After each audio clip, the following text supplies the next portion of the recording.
So I'd like to actually introduce the panelists that we have here, and then we'll get going. We have Arthur Bush. Arthur is the CEO and founding partner of Vita Financial. He has over a decade of experience in the industry. Really brings a very unique perspective to the world of planning and life insurance through the eyes of a military officer, a husband, and a father. We have Mike Wooten. Mike is the senior internal wholesaler of Pacific Life Insurance Company's Mid-South Regional Life Office. He provides sales support, training, marketing for insurance solutions to registered representatives and independent producers across 7 states here in the Southeast. We have Drew White. Drew's a financial planner and Vita's director of implementation. Drew draws on his 11 plus years of experience to educate and inform his clients of solutions that'll provide them with options and flexibility, both now and in the future. And we have Dylan Baxter. Dylan is Vita Financial's lead paraplanner. He's instrumental in walking clients through their comprehensive financial plan using analytics and his vast technical skills. He really is in a unique position to appreciate the value of life insurance as a part of an overall comprehensive financial plan, because he's expecting his first 3 children. So he is due to actually have triplets. So very unique position that he is in right now. So with that, I do want to make a disclosure. Anytime we do have a presentation, want to make a disclosure.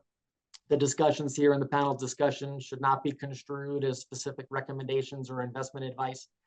As this discussion is for educational purposes only. Always consult with your financial professional before making important investment decisions. And securities are offered through Cambridge Investment Research, a registered broker-dealer member of FINRA SIPC. So again, welcome everybody. We will actually start with life insurance basics and really integration of how life insurance is in the financial planning world. So first question goes to you, Arthur. Arthur, let's start with the basics. Based on your experience for clients that are familiar with life insurance, what are key benefits? What are the key benefits that are often missed as their financial situation changes? There's a couple. I think one of the biggest ones that I think I see the most surprise with people is the taxability of death benefits. I think there's confusion a lot that or people don't necessarily understand that death benefit from life insurance, if something happens to you or a spouse, is tax-free in most scenarios. Now, of course, consult with your tax professional or financial professional to confirm this, but in most scenarios, that is the case. Another thing that I think that most people miss out often is the death benefit associated with their increase in lifestyle or inflationary changes. As inflation becomes more and more of a conversation, or it has been over the past couple of years, that's impacting our purchasing power. It's impacting how far our dollar goes that we spend today.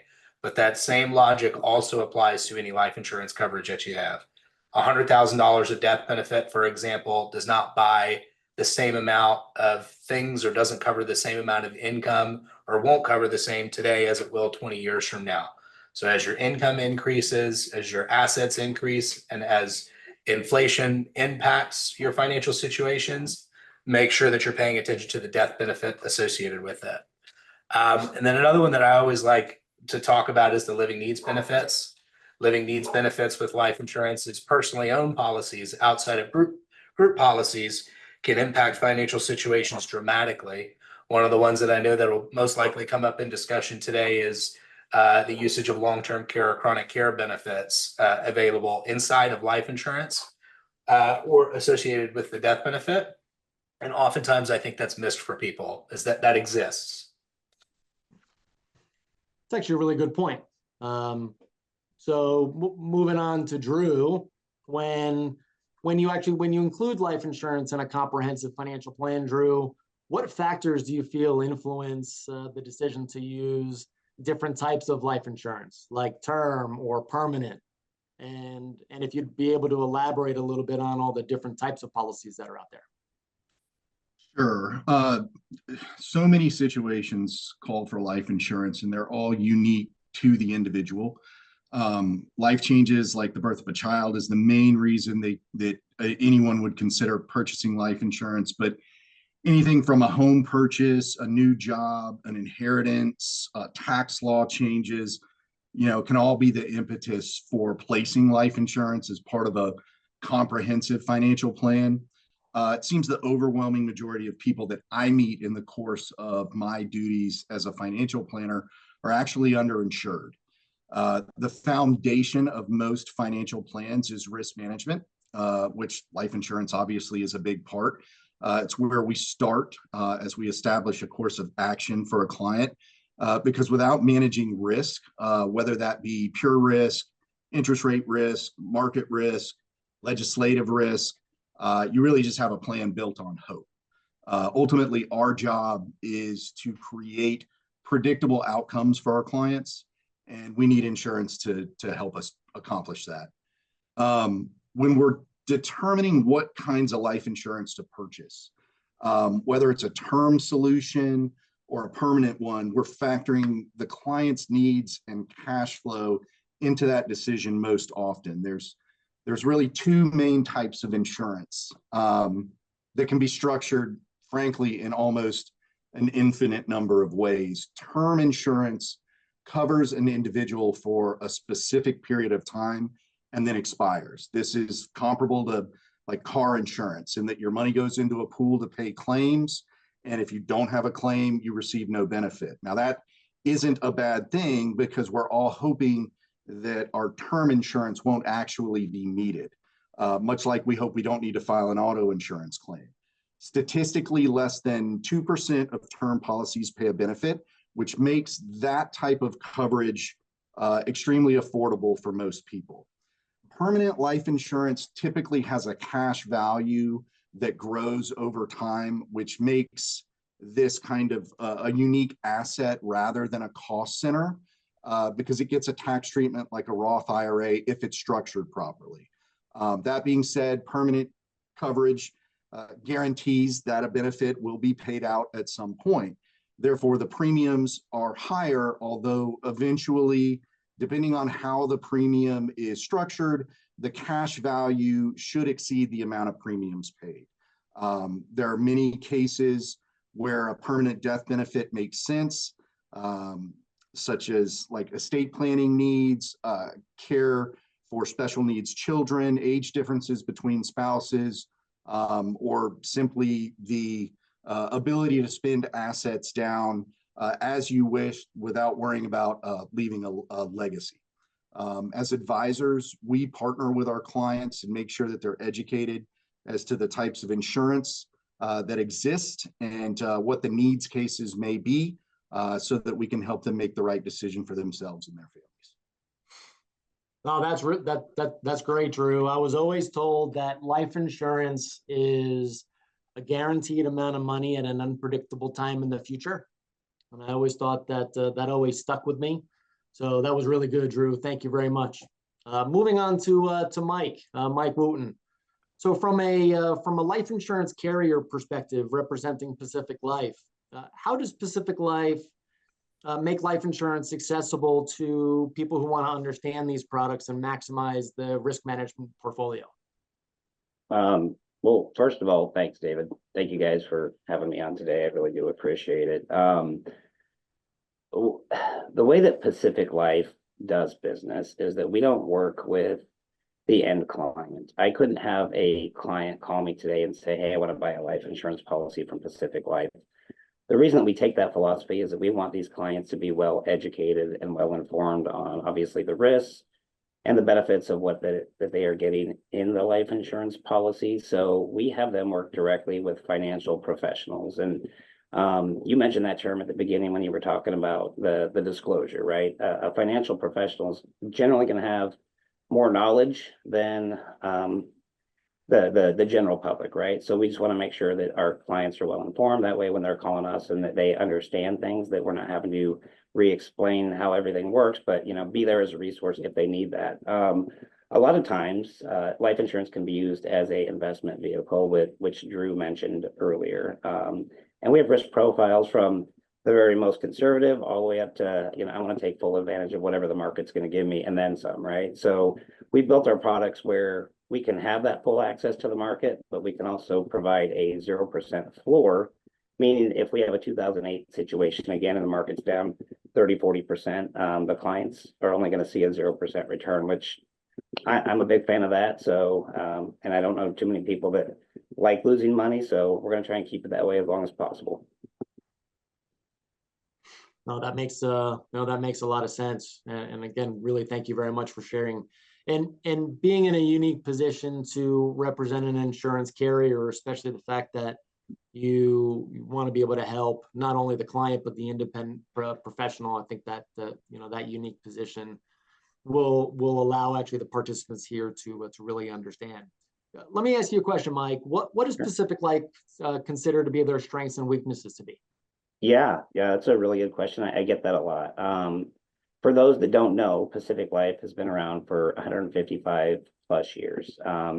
We've been around just about every market that you can imagine, right? From the worst to the best to stagnant markets. And we've seen a lot of things. I know that Farmers uses the line, you know, we know a lot of things because we've seen a lot of things, and we're similar to that, right? I hate to steal their tagline, but it's a good one.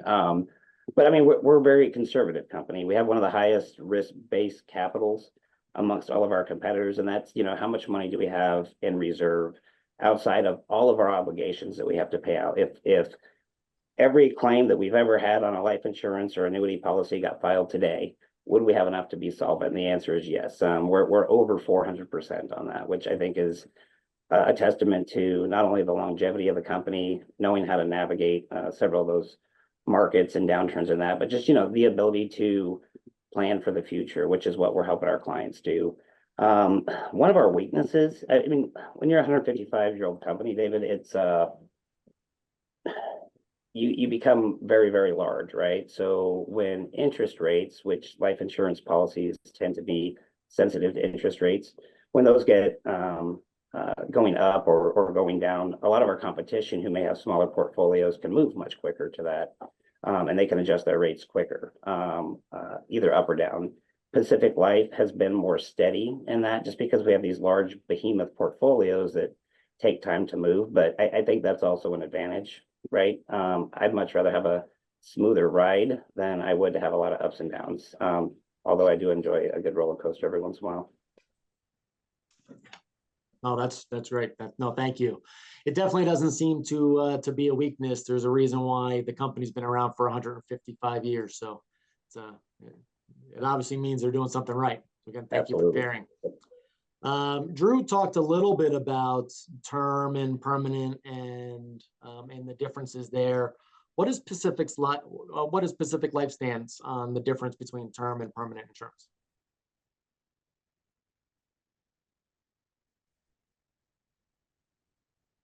Mike? Sorry, my computer went out for a second. I think I'm having internet issues.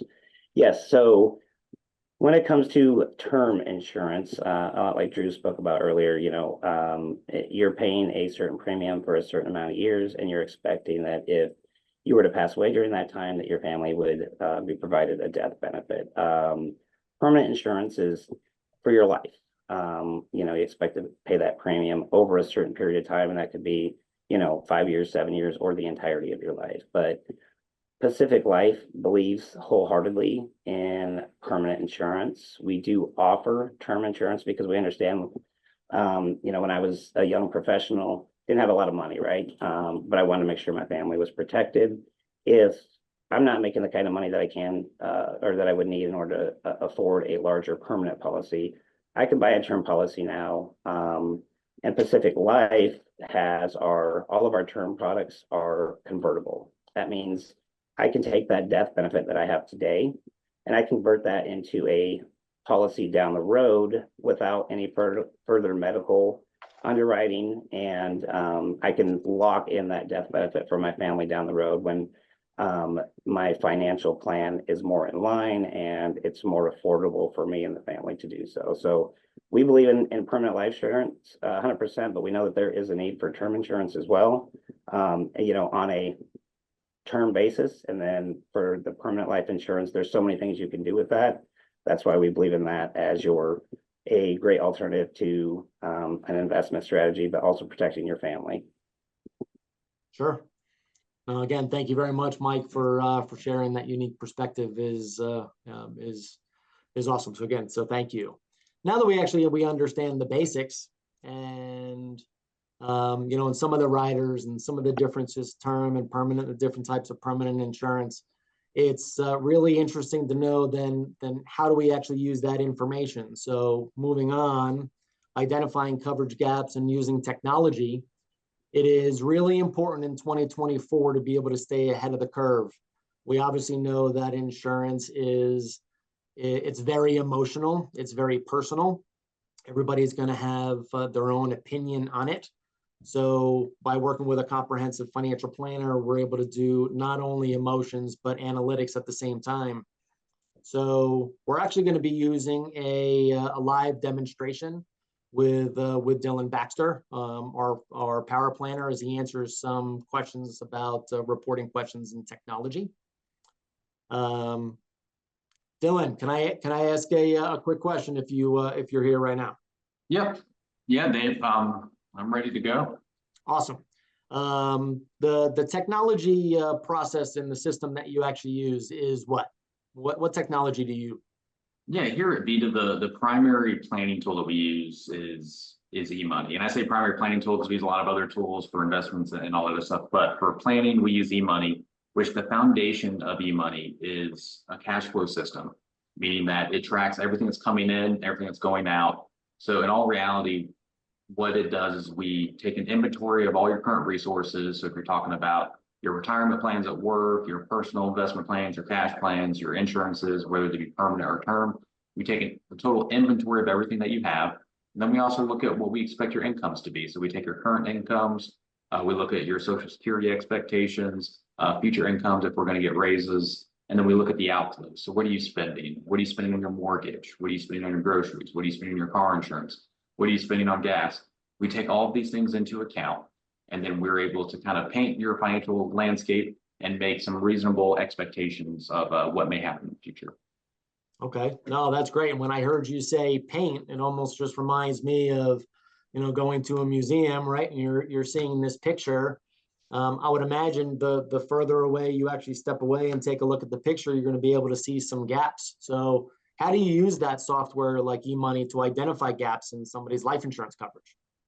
Yeah, so I'll start sharing my screen here, show an example in just a second. But the way that we do that is we actually, like I just said, we take all the inventory and we look what may present the biggest risk to your life, whether that be a disability, a premature death, a long-term care event. And we look at those cash flows, like I was saying earlier, it's a cash flow system. So we look at all the inflows, we look at all the outflows, and we look at what point can the incomes no longer cover the outflows. And then also at that same time, is there no longer assets or resources there to cover those outflows? And that's where we identify these gaps or the potential gaps. Okay. And did you say you were going to be sharing your screen? Did you want to do that now or? Yep, it should be sharing any second. Yep, there you go. Awesome. So when you take a look at this, I would imagine there's, again, anytime you're talking about analytics, I'd imagine there are a myriad of data points. So what are some data points in eMoney that are most valuable in assessing life insurance needs? Yeah, so some of the data points that are most valuable is one, what's currently there. So in order to really do the analysis from a data perspective, we need to understand what resources you currently have. We need to understand what lifestyle you want to live. So how much money do you want to spend? How many vacations do you want to take? What's the optimal life for you and your family? And that's going to be different for everyone. Some people, a goal of mine is to go visit every national park. Some people may want to buy a yacht. Those are going to be two completely different goals that people have. Having that understanding, as well as the current coverages that you have, is going to be vital in terms of understanding how much insurance coverage we need to look at to make sure that all those things are covered, whether someone is here or whether they're not. Okay. No, thank you. And I would imagine with all the different clients you see, everybody's got a very unique situation.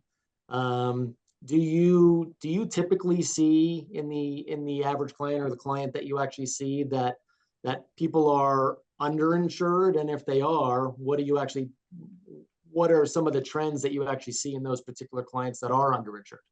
Hey, Dave, that's a great question. I'm glad you asked. So I would think that but the biggest underinsurance issue that I see or trend that I see is people relying on group insurance. So I'm actually going to introduce you to a couple here. We have Alexandria and Lewis Brown. So with these two, they're kind of living that life already. They're really prioritizing their group benefits, meaning that the only insurance coverage that they have is by their employer. And I think that's the most common trend that I see is people think, they trust that their employer, they trust that their benefits coordinator, their HR department has done all the research and determined someone based in their role and how much life insurance they're going to need to provide for their family if something happens to them. And I'll say, in all reality, that's not the best way to look at your unique circumstances because they are unique. The benefits coordinator doesn't know what your goals are. They don't know if you want to send your kids to what college you want to send them to, or anything like that. So the biggest thing I see is people relying on those group benefits. And that's similar to how they're doing it. Most of their insurance coverage right now is coming from group benefits. And I do want to introduce us to one report. It's called the Monte Carlo report. And for our clients here that are already on the call, they probably have seen this a few times. For those who aren't clients, maybe the first time you see it. So I do want to explain it, what it is a little bit. A Monte Carlo report, what it does is it runs 1,000 different scenarios. So from everything from very positive returns in investment landscape, everything to neutral returns, meaning what kind of the average is, all the way down to the Great Depression type scenarios. And it gives you the results and weight and what may happen to your situation. So it runs 1,000 scenarios. And then the score it gives you represents how many times you met your goals. So how many times at the end of life did you meet all of your spending goals, all of your legacy goals, and you still had positive money left over. So we can look at Alexandria and Lewis Brown, and we see that in their base case scenario, so if they were to continue doing what they were already doing, at least 810 times or 81% of the time, they were successful in meeting their plan. Now, when we start talking about gaps and relying on only group policies, I'm going to show what happens if Alexandria had a premature death. So we say that she passed away in 2024, and she only had the current insurance policies that she had, which is about $1 million from the group benefits. So she's a high income earner. So she's pushing almost $200,000 of income. She's a good breadwinner. And what happens? The score goes from 81% of the time down to 27% of the time where they're able to meet those financial goals that they had set for them and their family. So what's really interesting looking at this report, because it can be pretty complex. You seem to really have a way of making it really easy for clients to understand. Yeah, and I think I don't claim to be the smartest person in the room ever. I like pictures as much as anyone else, so I really like to show the graphs, and I really like to explain what are the inputs, and I think you did a great job of kind of walking us through there, Dave, where we talked about what is going into these reports. So if you know what's going into them, and that's something that we work with clients on a lot in the very beginning of our financial planning process. We work with them, we get them logged into eMoney, we make them involved as an active participant in making sure all the data is correct. So that way, as we're looking at these reports, they're confident in the data just as we're confident. And then so as we're looking at the results of some of these projections, we can talk about the assumptions that are going into them.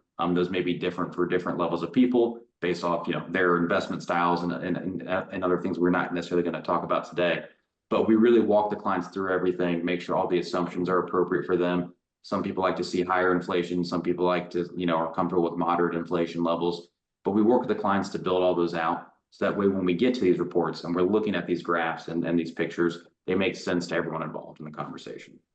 Sure. And I would imagine, again, thank you very much for that, Dylan. I would imagine when you do take a look at the overall financial plan, there may be more than one gap that actually arises. How do you prioritize which gaps to address first? Yeah, prioritization is really important. And we take an approach where we look for what's going to be the most dramatic impact to somebody. So if they're underinsured from a life insurance perspective, if they're underinsured from a disability perspective, if they're underinsured from a long-term care perspective, or other unique situations to them that they may encounter, really look at which one's going to be the most impactful. And I know we talked about Arthur being an officer in the military before. I'm also in the military, still kind of in the National Guard side. But we actually go through this risk matrix where we look at everything and we say, is it going to be catastrophic to the plan? Is it going to be, not catastrophic, but pretty bad for the plan? Or is it going to be something that we we'll be able to handle. And we really take that same approach here at Vita, where we say, hey, how catastrophic to your overall outcome is this risk going to be? The more catastrophic it is, the more higher priority it's going to be for us to address with the current resources. So a premature death dropping us down to 27% means that there's going to have to be a lot of lifestyle changes that the family may not want to make. Now, if we turn on their long-term care situation, it's not going to be the same. It's actually a little bit of a higher score where they don't have to address that risk in the short term as much. So we want to prioritize the life insurance over a long-term care event. For example, right here, we've showed a long-term care event. Their score dropped to 9% on the probability of success matrix. So we would definitely want to have those conversations about life insurance before this. Wow, no, that's really good. And before I turn it over to Drew and just and ask him about about gaps, you said that everybody has an e-money access. Would all these reports actually be inside of their e-money? Not all of them, but most of them would be. So we can build presentations when we talk to them, and we do that very frequently, where the presentations we build will include these reports. They'll be static, so they won't be as dynamic as what we're including right now. But they do have access to a lot of different reports. I've never counted it, up exactly, but I would think it's somewhere between 80 and 85% of the reports that we show them, they actually have access on their profile as well. Awesome. Very good. Well, thank you, Dylan. I appreciate that. So for everybody that's watching, that, like I told you, Dylan is very analytical and really good from a technical perspective. So again, thank you very much for walking us through that, Dylan. It was my pleasure. Drew, quick question. Once the gap is identified, how do you guide clients through the decision-making process to actually secure coverage? Well, I think initially the most common concern I get when the client realizes they need to take action are they have questions around the underwriting process. They want to know if that celebratory cigar that they had after the Mets won the World Series, well, let's make that example a little more believable. After the Braves won the World Series, whether that's going to earn them smoker rates or how high blood pressure or cholesterol might affect underwriting. After having held thousands of hands through the underwriting process, we're equipped to make sure that the client has answers to these questions before they go into underwriting. Another concern we hear is that we've recommended an amount that they feel is too much. The death benefit is too high. But we use e-money, as you just saw, to back up our recommendations with data. I can say with confidence that as I've grown older and advanced in my career, I've bought more insurance, not less, and the wealthier people are, the more insurance they purchase, because it's absolutely the most efficient way to lay off risk. Ultimately, life insurance gets more expensive the older you get. I encourage all of my clients to get as much as they can, whether it's term or permanent, as young as they can. It's much easier to reduce your benefit later on than it is to get more later on when you're older. And beyond that, insurance companies underwrite these policies from a financial perspective as well.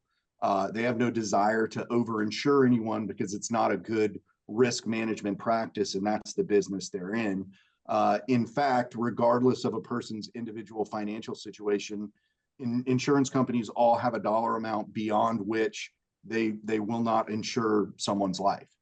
And then finally, I'd say another question that we get is around all of the different types of riders that exist on life insurance policies. There's disability waiver premium, long-term care riders, accelerated death benefit riders, accidental death riders.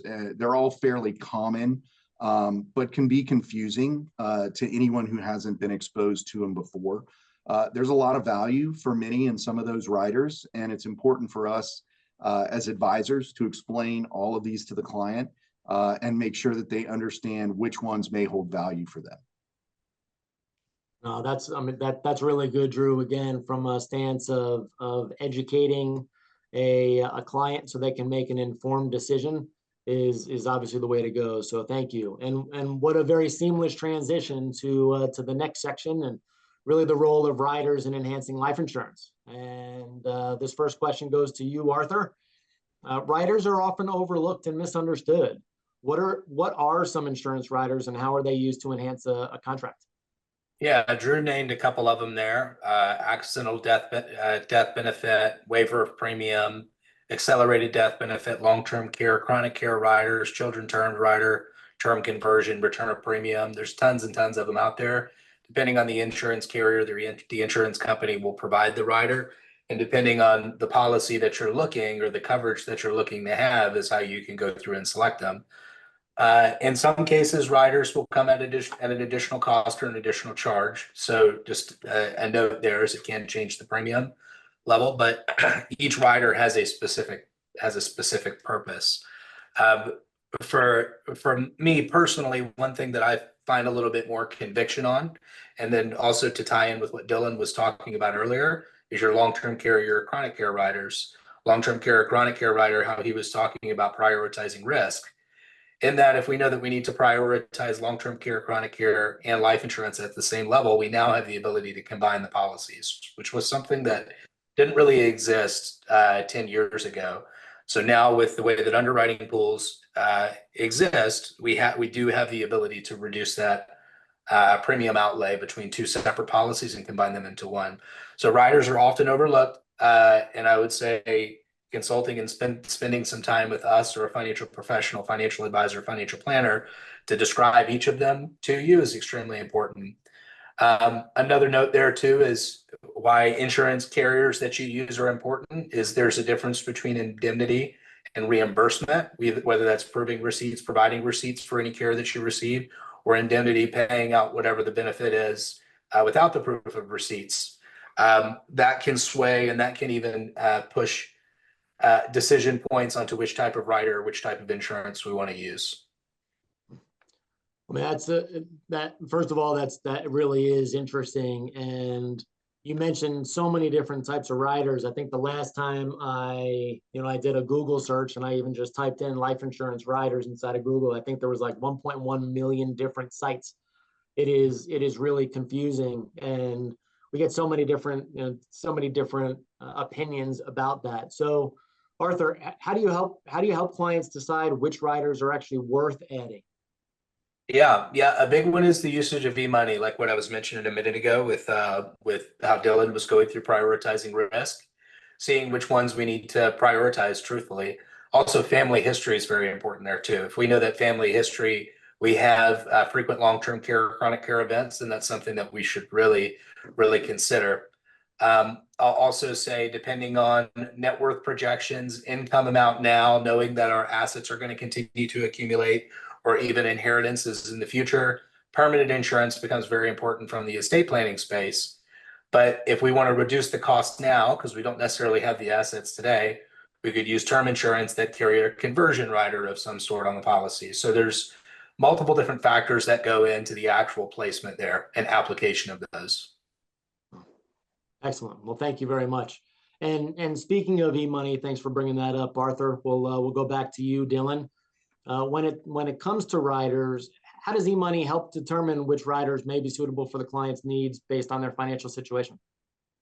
Yeah, I think the biggest thing is it paints that picture for them. I'm gonna keep on using that same analogy just so to keep it kind of common there. But you can actually see how it's going to benefit you. So I'm going to go ahead and share my screen again real quick, and I'll show you a quick example. And Dave, you can let me know if that's sharing. I think it should be. Yes, sir. I can see it. Okay, great. So for example, if we're looking at the premature death scenario, and that's one common way that we may want to include riders, is if we were to look at getting additional insurance and when we say, hey, we solved for a situation where we want to have a very similar outcome in a life insurance perspective. So there's a premature death, we want to have a similar outcome as if they never passed away. We do that analysis on here. And then we also go through and we say, hey, what other situations may cause you a little bit of grief? And we already looked at the long-term care event. So I'm just going to go back to that one. And we say, hey, there's a 10% reduction in your probability of success from a long-term care perspective. So we may want to look at a rider there. So for this example, we did go ahead and build in, and we said, hey, let's go ahead and build in a rider. It comes with the policy. It's one where you get access, a living benefit where you get a little bit of access to the death benefit while you're still living if you're diagnosed with a terminal illness or you can't meet some of the activities of daily living. And just by adding a policy that adds $200 a day, we increase that benefit by about 4 or 5%. And so we can actually use these examples and we can get illustrations from people like Michael Wooten at Pack Life, where they can actually say, hey, here's what the coverage is going to cost. Here's what's included. And we can build those exact illustrations into eMoney so we can really empower the client or whoever we're talking to with the knowledge of, does it make sense for you? Do you see that cost benefit analysis here? We can get very specific, especially on permanent insurances. We can actually look at it from an investment perspective where we can show you the cost of the premium and how those cash values may grow in the permanent life insurance. And we can compare that to if you were in an investing account and with those assumptions we talked about earlier. And so you can kind of see, you can visually see what the difference is versus insurance versus investing and all that good stuff to help them make that decision. Wow. So again, you can tell it's not just, oh, I think I need $1 million of coverage. There's obviously a lot to go into making a proper recommendation, not only now, but in the future as well. Great. Thank you, Dylan. I appreciate that. We're actually going to turn over to Mike, and from a Pacific Life perspective, from an insurance carrier, how does Pacific Life approach offering different riders like the long-term care rider or something like a disability income protection rider? Yeah, really, like I said, we've been in business for 155 years. We've tried a lot of different things. Tried to see what's going to stick out there. What are the clients actually using? What makes the most financial sense to continue to offer? And all of our products, I can proudly say now, offer only the indemnity-based long-term care portion. And the reason that's beneficial is like, I think about myself going into a long-term care situation at, let's say, 85. I can hardly get off the couch, or I can't even get out of the bed, but you want me to submit 20 different receipts this month and tell you how much I spent on my care? Like, that doesn't make any sense. So long-term care with indemnity is our flagship. We believe in that. There is a cost to it, obviously, but I mean, Pacific Life does what they can to make sure that we are working with the appropriate groups in order to make sure that costs are affordable on those. But we believe in those wholeheartedly. Disability income riders work in the same way. They don't necessarily cover long-term care, but if you get into a situation in your retirement years, you're not making the income that you were making before, and now all of a sudden I need to continue to make my premium. I don't want to put my family in a situation where I'm going to lose out on the life insurance that I had. So let's find a way to make that pay to the client and be a viable option for them. So we wholeheartedly believe in these, and we will continue to offer those forever. Sure. Well, and you mentioned your the way that the company invests money and been around for 155 years. How does Pacific Life ensure that these riders really remain affordable to the client? Yeah, I mean, every year, Pacific Life, we do as much market research as we can, right? I mean, that's one part of it is, where are the costs going up? And as we can all see, I think just about everything's gone up over the last 4 or 5 years as far as inflation is concerned.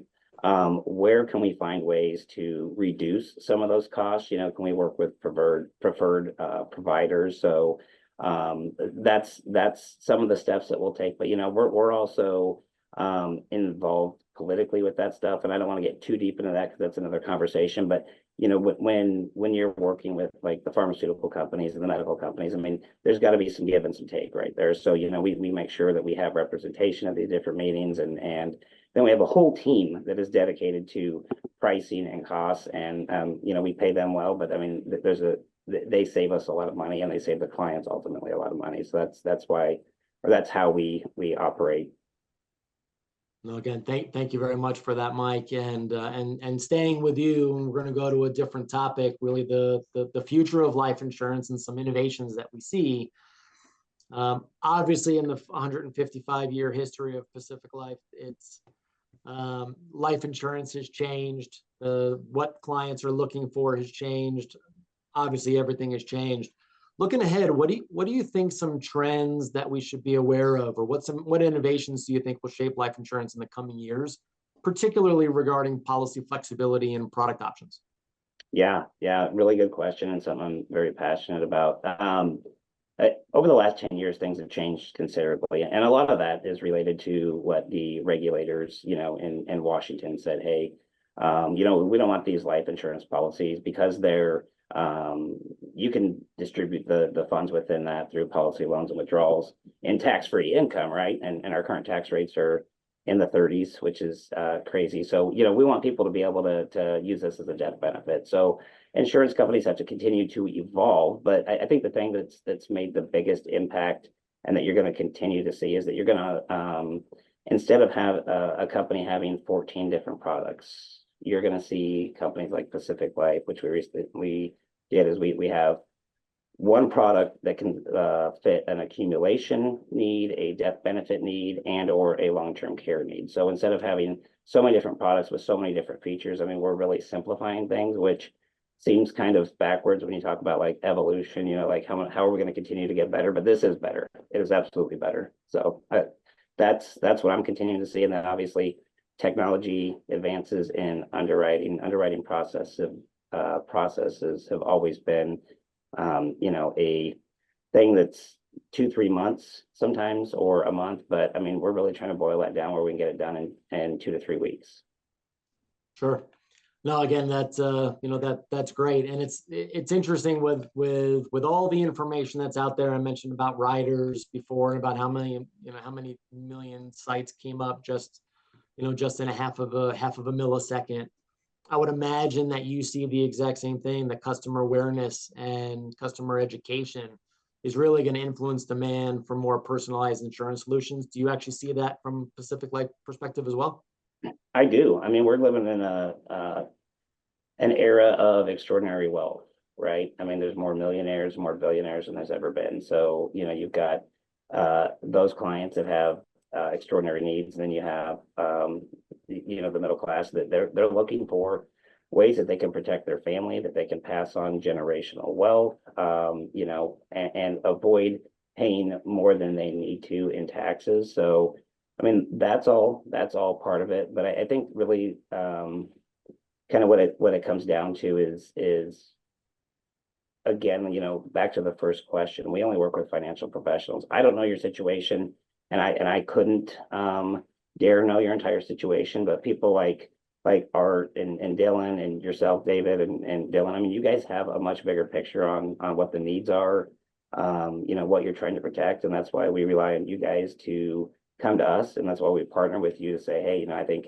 what you're trying to accomplish, this makes sense. No, thank you. Partnership is really where it's at. I was taught by a mentor a long time ago that if 1 + 1 = 7, it's a wonderful partnership. So again, thank you for that, Mike. And Arthur, speaking of partnerships, how have partnerships with companies like Pacific Life helped enhance the firm's risk management offerings and client satisfaction? Yeah, our company relationships and our wholesaling type relationships are fantastic. We've always maintained good relationships there. One of the big things is that insurance companies don't speak the same language that the client does. They speak the language that the insurance company speaks. And a lot of times people like Mike are really good conduits between us and the insurance company. I can't tell you the amount of service that we're able to get by coordinating with somebody like Mike, by coordinating with somebody to go between us and the insurance company and make sure that we can get what the client's needs are satisfied. Happens very frequently. So I'll say just to Mike and in front of everybody else too, is we do value y'all's partnership. We do value everything that you guys provide to us. And speaking of what partnerships provide, how is client education and access, Arthur, to more transparent information improved through these partnerships? Yeah, resourcing like this. I mean, this would be a perfect example of the ability to host workshops, the ability to host events, and have have a place where people can get together and remove that middleman, so to speak, and be direct with the insurance company, have the conversation with the people that make the decisions. The ability to do that is extremely impactful. Mike alluded to it a minute ago, but some of the like Washington updates or the lobbying that happens, it's all to benefit the client. Everything is to benefit the client. And it's powerful to be able to have a resource like this, conversations in an open forum like this between the insurance companies. No, thank you. And final question for you, Arthur. How has industry innovation empowered generational conversations around legacy and estate planning? Yeah.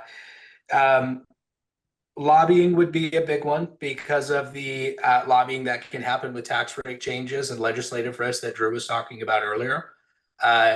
It's really insurance companies that I feel like, at least, and this is from my perspective or my side of the business, but insurance companies are the ones that go in a lot to protect the client from some of these major legislation changes that come down the pike because of the impact, the financial impacts that can happen. An example would be life insurance is almost always on the chopping block for something to move it from a tax-free benefit, what I was alluding to earlier, to a taxable benefit, and that would be detrimental to the client. And insurance companies have always been there as the stopgap to lobby and to help to make sure that the language that the client needs translates correctly on the legislative side.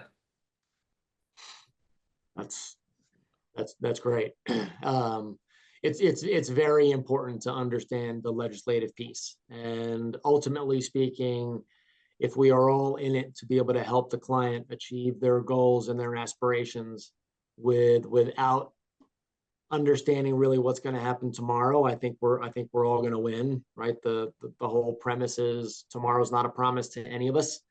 And you want to be able to plan as much as we possibly can by leveraging the partners that we actually have and the education that we're able to provide. So Arthur, thank you very much. And we're gonna finish off with Dylan Baxter, and we'll talk a little bit more about a technology perspective. He doesn't actually have to share any screens; we just get to see his pretty face. But how do technological tools like eMoney allow Vita Financial to stay ahead of industry trends?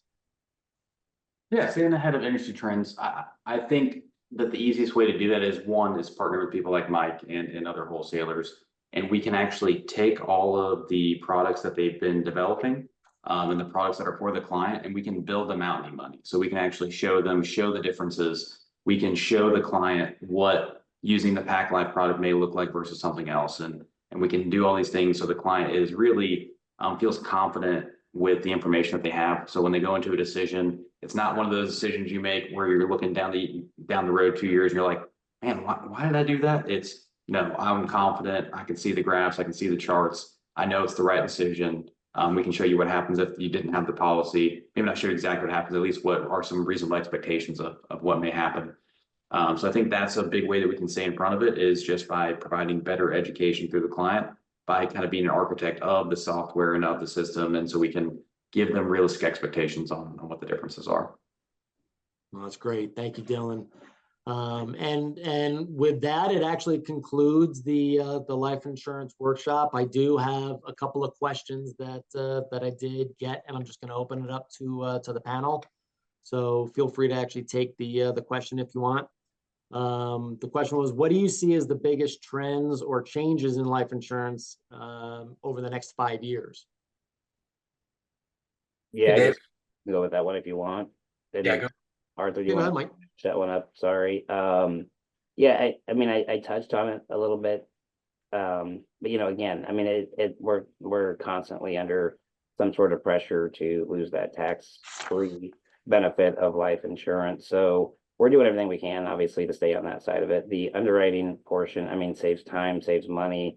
And when you're dealing with a mutual company like Pacific Life, that's a huge thing. But I mean, we are always trying to find new ways that we can give longer guarantees on life insurance, that we can make sure that when these new things like long-term care or critical illness, if something along that comes along, we're always going to be on the front line of that and making sure that we're covering those type of things, but also providing more investment options for the client, whether they want to you know, again, we talked about that earlier, but you know, let's say I'm willing to take on, you know, a 5% downside, but I want a 40% upside. I mean, let's figure out a way to make that work too. So just an example and just a hypothetical scenario, but I mean, these are all things that are in the works now. Sure. And that's, you know, and that's from an insurance carrier perspective. Arthur, did you want to address that as well? Yeah, I think the underwriting enhancements have been amazing. I mean, when I first started in the business, there was a point where I was inputting applications for insurance 1 page at a time through a fax machine. And it would take me an hour just to get an insurance application into the fax machine, which would then sent off to the insurance company, and they would take a couple weeks to get back to me to say that they received it, and then they would start underwriting at that point. And now you're looking 2-3 months down the line, and now you have a policy in hand to deliver. And sometimes the clients can't wait that long. The clients, they need the coverage, they need the insurance as quick as possible. So now the usage of like e-applications, online applications, and then some of the underwriting enhancements that Mike was talking about, we can get a policy approved now within 30 minutes in some instances. It's very, very fast. Yeah, and I no, I don't look it. I look much younger, but I used to ride in a stagecoach that used to deliver those, Arthur, on occasion. Wasn't that long ago. Again, thank you to all the panelists. Like we started off the conversation with, life insurance is a very personal, it is a very emotional conversation. And when we sit down with clients, we get to know really what it's all about. I know for myself, I'm married 22 years, 2 children, and it's my view of life insurance was very different when my kids were little. And now I'm worrying about my 19-year-old who's down in the, you know, in the path of the hurricane down in Florida. It's very, very different, but it's okay because we're allowed to make emotional decisions, and then we can rationalize it with the logic, whether it's through e-money or through the education that an advisor will provide. But again, I know that y'all took time out of a very busy day to learn about life insurance and the pros and the cons and the basics with everybody here on the panel. So I really do appreciate you taking the time. It is with the hurricane that's out there, please be safe. Please take as many precautions as you possibly can. Again, I really do believe tomorrow is not a promise to any of us in any way that we can actually help you or anybody that you know. Please do not hesitate to reach on out to anybody that invited you, or respond to the email, or hop onto our website and schedule a meeting. Really want to be able to provide as much education and information as we possibly can. So again, you can make an informed decision. So it is 6:28, and with that, we will wrap up. And again, thank you all very much for your time. Have a great rest of your Thursday.